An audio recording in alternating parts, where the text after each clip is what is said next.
This well-known painting by Gast has come to represent the American idea of manifest destiny.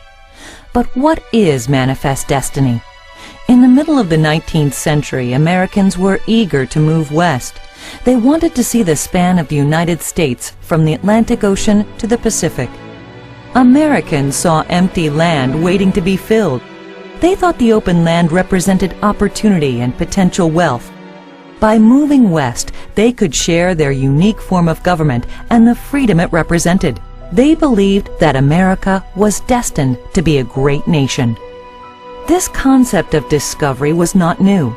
Europeans believed they had a right to claim their discovery. They thought of the New World as a wilderness waiting to be tamed.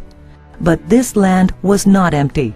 It was home to countless American Indians, people who hunted, farmed, and raised families on the land. These native residents disagreed. They viewed the land as theirs. From the beginning, Americans had a different idea.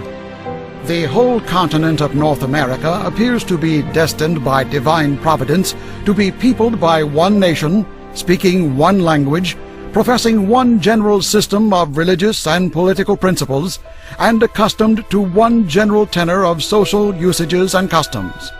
For the common happiness of them all, for their peace and prosperity, I believe it is indispensable that they should be associated in one federal union. John Quincy Adams. Journalist John L. O'Sullivan was the first to use the term manifest destiny. He wanted the United States to annex Texas and the Oregon Territory. And that claim is by the right of our manifest destiny to overspread and to possess the whole of the continent which Providence has given us for the development of the great experiment of liberty. John L. O'Sullivan. Americans believed it was their divine duty to spread democracy from coast to coast. Most didn't think America should take the continent by force. They believed that as Americans moved west, the Indians would gradually relinquish their lands and adapt the ways of the Christian American society. Churches and missionaries shared this belief. There was little or no consideration as to the effect settlement would have on the native peoples.